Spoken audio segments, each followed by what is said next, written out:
He said to them, "Go into all the world and preach the gospel to all creation. Whoever believes and is baptized will be saved, but whoever does not believe will be condemned. And these signs will accompany those who believe. In my name they will drive out demons.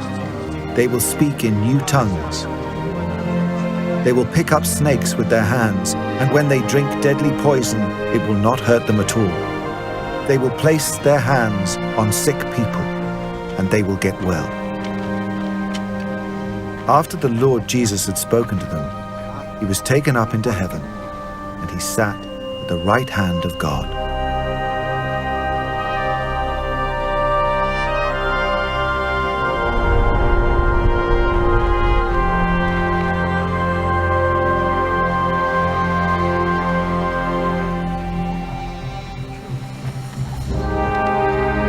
Then the disciples went out and preached everywhere.